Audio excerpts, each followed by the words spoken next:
आमचा विरोध होण्यापेक्षा पण नाहीतर आपण एकमेकांसोबत उभे कसे राहणार? अधिवेशन मध्ये बोलायला पाहिजे मॅडम तुम्ही. दुसरी गोष्ट म्हणजे जर आता सगळेच भाजपचे झाले, सगळेच एक मतदान मंजूर झाले तर मग आरक्षणाबद्दल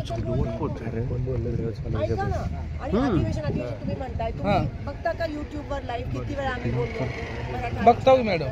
दुसरी गोष्ट जेव्हा आम्हाला बोलायचं होतं तेव्हा राहुल नार्वेकर पूर्ण सगळ्या काँग्रेसच्या आमदारांवर दबाव आणून काँग्रेसने पूर्ण म्हणजे महाविकास आघाडी, शरद पवार, राष्ट्रवादी काँग्रेस आणि उद्धव ठाकरे गट सगळ्यांना सांगितलं खाली बसा आणि सभा तहकूब. त्याच्यानंतर पण आणि अधिवेशनात बोलून काही होत नाहीये. मी तुम्हाला आता सांगतो कारण का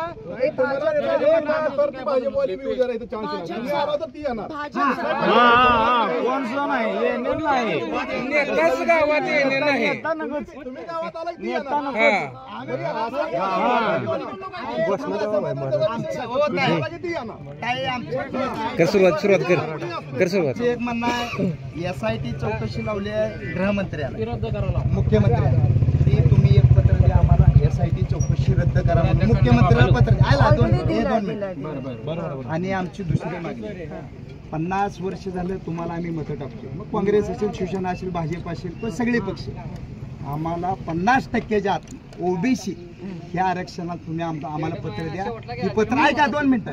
ती पत्र आम्ही घेतो, आमची सोलापूरची शिष्टमंडळ घेऊन मनोजदादा जरांगेकडे जातो, त्यांनी जी निर्णय सांगितले फायनल.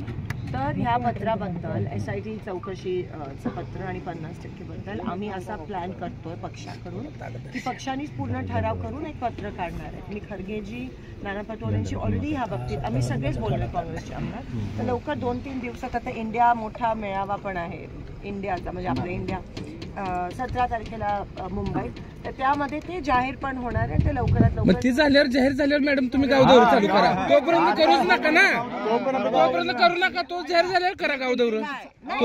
गावदौरा म्हणजे काही ठराविकच हे आमचं काय मत आहे माहिती आहे, आमचं कोणाबरोबर पण ऐका ना, जे तुमच्या सोबत आहेत त्यांना विरोध नका करू. फायदा बीजेपी सोबत कोणच सोबत नाही, राजकीय पक्ष कोणताही पक्ष सोबत नाही. जेवायला जाऊ दे नको ते तर होय.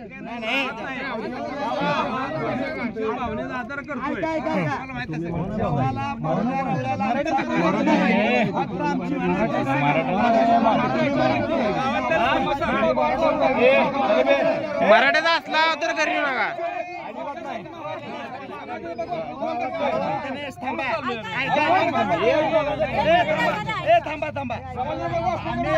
मराठ्यानेच केलं. कोण सुद्धा भांडगुळे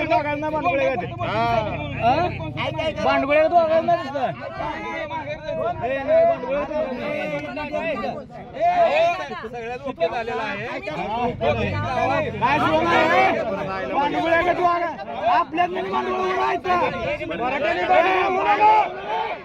बस खाली